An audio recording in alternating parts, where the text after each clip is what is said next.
Well, hello. This is Amy Mueller from the Wildlife Team, and we are here today celebrating Mayangan Monday.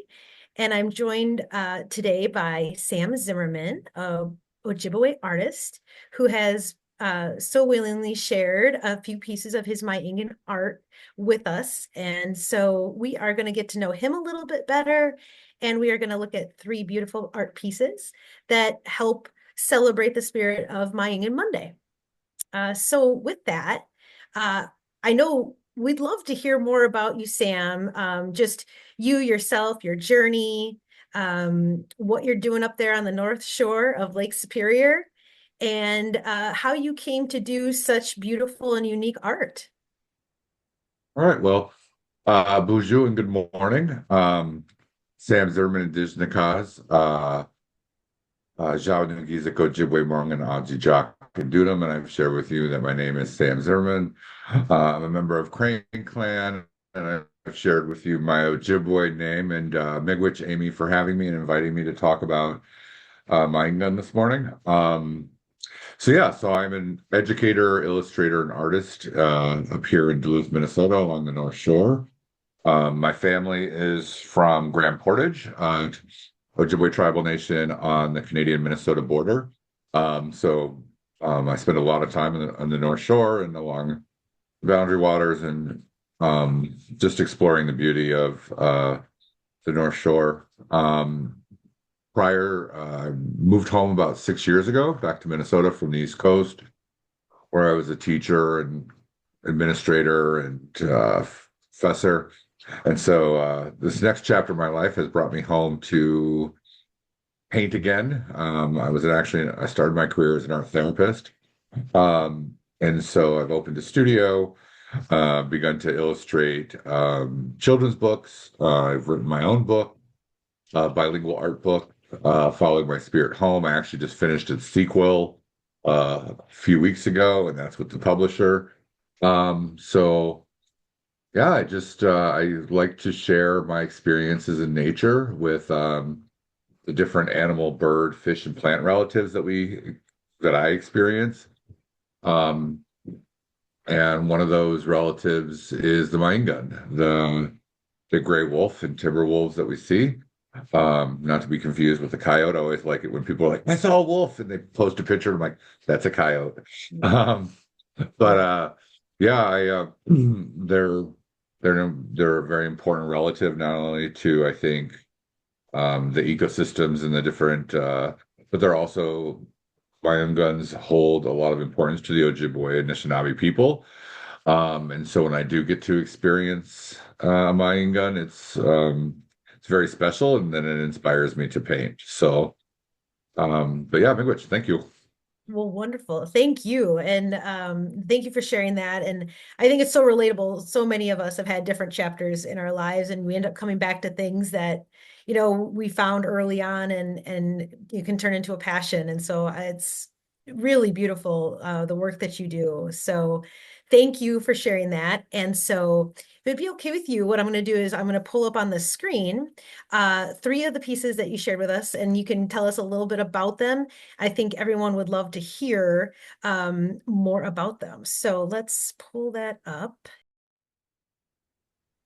Now it's Okay, up. perfect. So tell us about this one, Sam. Yeah, so this piece is titled Grand Marais Maingun.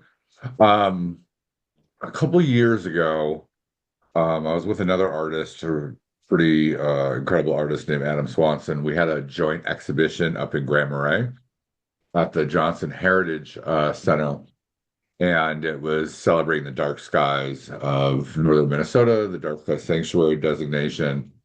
And so all the piece was these incredibly just vivid night scenes of different relatives and the Northern Lights. And we had finished the exhibition, and anyone that follows my Facebook or Instagram or knows me knows that a lot of my work is inspired by the animals that I see when I'm out driving or hiking, or unfortunately, in some cases, some of our relatives that have been struck and killed by a vehicle.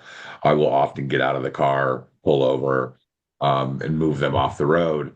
And so we had just finished up and we're leaving Grand Marais. We're about 10 miles outside of Grand Marais, and this beautiful machine gun comes up on the hillside of 61, not the lakeside, and it starts to cross. And I'm probably about a mile back, and it's dark, so I can see her. And Adam, of course, is excited. He's like, "That's a," and I was like, "Yes, that's a wolf." And people that have been in the car with me when I've had these experiences have witnessed some interesting driving maneuvers. So in this particular case, I did a U-turn and got on the other shoulder of the road, and my buddy was like, "You're not getting out of the car." I'm like, "It's still a wolf." No. But she was incredible. She had these incredible just waves of cinnamon that were highlighted in the car lights, and she stopped and she watched us. And this just happened to be the summer where we were having a lot of heavy wildfire smoke. And so the moon was highlighted in these really intense orange and pinks just from the amount of smoke in the air. And that's really what inspired this piece because she was so present. She didn't walk off. She stood there and looked at us, and we looked at her. Um, and Wow. after I would, and yeah, and I would say after maybe about 4 to 5 minutes, then she walked off, um, continued her way down onto the lakeside. Um, and this piece took me an incredible amount of time. It was painted with toothpicks and thumbtacks to get that beaded effect of one dot at a time. Yeah. Um, and so this piece is actually one of my favorites that I've done of a mine gun, but just to honor her and celebrate her beauty. Um, and it was funny after I finished it, I shared it with my friend, and he was like, "Yep, that's her." I'm like, "I know." So, Wow. yeah, That is a beautiful experience. I mean, it's such a rare thing in this world, right? To hold that kind of experience in person with a wolf or Maingan. And so what a beautiful tribute. I was just going to ask you about the detail and how you achieve that. So with toothpicks and thumbtacks. safety Wow. pins or anything else. The smaller the dot I can. So, in some areas of like on the painting, 2 by 2 inch might have 1,000 dots. Wow. Maybe not 1,000, maybe 500, but yeah, it's an incredible amount of detailing. It really, though, it's so beautiful. It's so striking and so unique. Wow. Well, that's beautiful. Thank you for sharing the story of that. What I'll do is I'll see if we can get the next one pulled up, um, and go from there. Hmm. Well, we can talk about this one. Sure. Tell Um, us about this one, so, Sam. so my England Spirit of the Chase was one of my first pieces that I did um, with the wolf completely in profile. Um, it's an older piece. I think I did it in 23, but I was out snowshoeing on the other side of Gooseberry. Um, and you could see the wolf tracks. I mean, you can't mistake them. It's not. I mean, yes, they can be mistaken for dogs, tracks or whatnot, but when they're by themselves and they're not like in a padded down area where there's been a lot of tracks in the snow, Yeah. they're pretty distinct. And so in this particular case, I just out snowshoeing and saw the Mahingan tracks. And so I wanted to celebrate that energy of flying through the snow or seeing them run through the snow. And in this particular case, you'll see seven pine trees in the back. Yeah. Um, and those represent the grandfather teachings or seven grandfather teachings of the Ojibwe people. Um, and the wolf represents one of them. And so it was just a really fun image to do to kind of catch that uh, spirit of them running through the snow, whether it be after deer or in some cases moose, or even rabbit, but Mhm. to show them in that it was just I didn't get to see one, but I knew that one was around. Yeah. Inspired by the tracks, or say wolf sign. Yeah, Cool. yep. Wow. Well, a beautiful sky. I'm always struck by your beautiful like colors in your skies and the moon. What a beautiful scene, and it's fun to imagine the wolf just running through there. And I think it's such a beautiful, like you said, the whole profile of the wolf is shown. And with those beautiful dots, it's fun to look at. It's a beautiful picture. Oh my goodness. No, thank you. All right, let's try one more time. We'll go to the next one. There we are. That pop up? Okay, great. So Sam, I love this one. Obviously, in full disclosure, our wildlife team works on a lot of both beaver and wolf issues. So of course, this one has a special place in my heart, but tell us about what inspired you.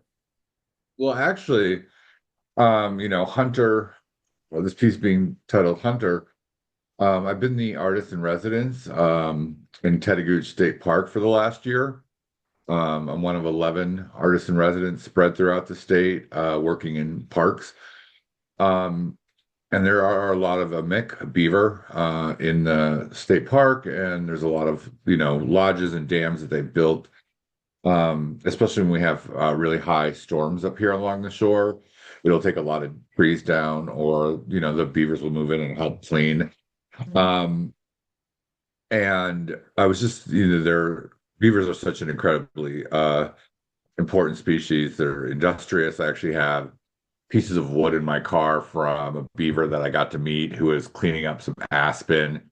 And there's a lot of shavings around it. And I often follow, different organizations that work with beavers and work with wolves just to see what's going on out in just in terms of conservation and protection. And I'd seen a lot of beaver lodges, and this piece actually originally started was going to be a beaver painting. And I was going to, you can see the lodge in the background of aspen and different woods. And then where the mine gun is featured in this piece, I was actually going to have the beaver sitting there, about to jump into the water and go back to his lodge.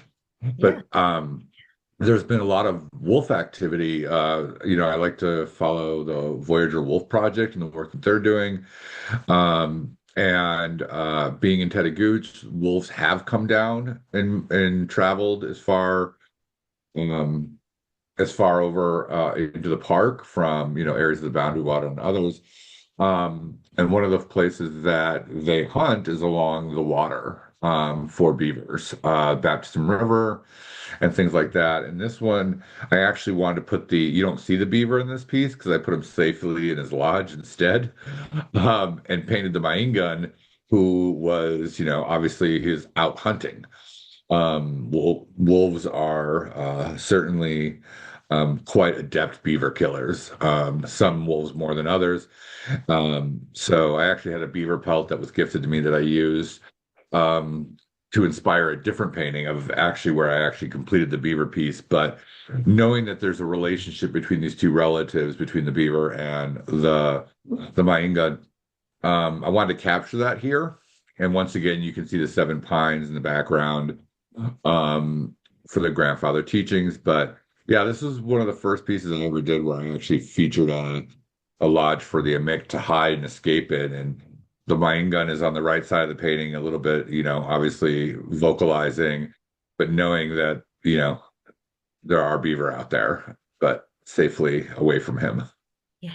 Yeah. No, this is, I mean, so much of the work we do on our team is trying to bring awareness to the value that these two species provide in the ecosystem and how they are interrelated and so this piece is obviously such a very cool piece. I'm so glad the beaver is safe this time in the artwork. But oftentimes we do know from following Voyagers, a lot of research coming out of the Wolf Project there show that wolves are really reliant on beaver during the lean times when deer are at their healthiest. Oftentimes they'll turn to beaver as a major food source in a tough time. So they do really support and balance one another. So I love that you've captured that here. A beautiful and beautiful sky again, just in the intricate dots that create the Mayangan. You can, it really is a really fun piece to just look at and take in. And I thank you so much for sharing about these pieces. Um, if you are like me and want to find out where you can find more of Sam's work and follow him because he's got much more beyond just the beautiful Mayangan pieces. I've sort of become a self-proclaimed super fan. Sam, how can people find some of your work and some of your ongoing projects that you're working on? All right. Well, actually, tomorrow, well, first of all, if you want to follow my studio, if anyone's interested, they want to follow my studio pages. It's Crane Superior, my family's clan, the lake, the it's all one word on Facebook or Instagram. In terms of events or different things that I'm working on, tomorrow is a mural celebration in Grand Marais. Um, it is a 1,600 square foot mural that my buddy Adam and I worked on, and it features Makwa the bear, Mayingun, and other relatives of the North Shore. Um, I have a piece up in an Anishinaabe exhibition in Detroit. It's the first indigenous exhibition at the Detroit Institute of the Arts in 30 years. It's an incredible collection of Anishinaabe Ojibwe artists. Um, in terms of if you want to see my art in person, if you're in Duluth, you can visit Lizard's Gallery. If you're in Grand Marais, I'm represented by Sievertson Gallery. I've been putting out an annual calendar for 5 years of paintings that I do. And so that is actually, I just have it just, that's why I look so tired this morning a little bit, Amy, is I have I'm going to be getting on the road shortly today along the North Shore, dropping off calendars at different places. But yeah, my 26th calendar has come out and it features a lot of the pieces that came out of the Tedagooch State Park Artist in Residency. Otherwise, I have some children's books. My cousin Sal was able to preserve and save my great grandmother's story about how the birds got their songs, and that's been doing really well. And it's but most of my children's books are bilingual, so it's in English and Ojibwe. Um, I just finished a new book with Marcy Rendon, who's an Ojibwe author, a new children's book. It's called Renegade. It'll be coming out next summer. It's about a bison that runs away from home, doesn't run away. He's out and about learning lessons. Um, I have another bilingual art book coming out in October of 26, and that's the sequel to the book that you have, called Following My Spirit Home. It's a year of paintings of along the North Shore. This next book will be organized into seasons. So the chapters will be different seasons of the North Shore, featuring the different experiences I had. But yeah, Beautiful. I'm always doing something. So Yeah, you've got so many different outlets and places. I will say for our folks that have signed up for Wolf Awareness Week and are opting in on our week of celebrating wolves, we are going to be from the Sierra Club giving away to three lucky winners. It'll be random drawing, so we're going to be sending that out. So three people will receive one of my favorite collections, the Following My Spirit Home. My family loves it, and my daughter is 11 and she loves it. And we look at it and we sort of have been trying to learn a little bit of the Ojibwe language and pieces that you share in there, but also just mesmerized by the beautiful art. So I can't recommend that enough for folks. I know I found it on Amazon, but I think it's available other places as well. So that's definitely not to be missed, from me personally. But I would love to get up there in person and see some of your other work. That would be amazing. But for our friends that are up in northern Wisconsin, Duluth is, not that far. So I know many of our followers and members are through there. So that would be great for them to be able to check that out too. Cool. I'm And we actually will. working on my first. I'm actually working on my first wolf pup painting I've ever done. Oh, And so that'll probably be done the next couple of weeks. It's on my easel. So if you want to see what my latest wolf piece looks like, certainly follow along. Oh, we will. And we'll share out your Instagram so people don't miss that. So, well, All right, well, thank you. Miigwech, thank you. Thank you so much for your time, Sam. We appreciate it. Thank you for, just giving us a new look at Mayangan through your eyes. And we're just so grateful for your time and your teaching today. And we will be in touch, no doubt, and following along to see all of the different projects that you're working on. All right, well, Miigwech, and thank you for all the work that you're doing to educate about the wolf. And its importance to our environment and our ecosystems. And it is it is a critical keystone species and a really important relative that we can live in respect with and reverence. They are a very powerful relative. So, miigwech. Oh, thank you. Bye now.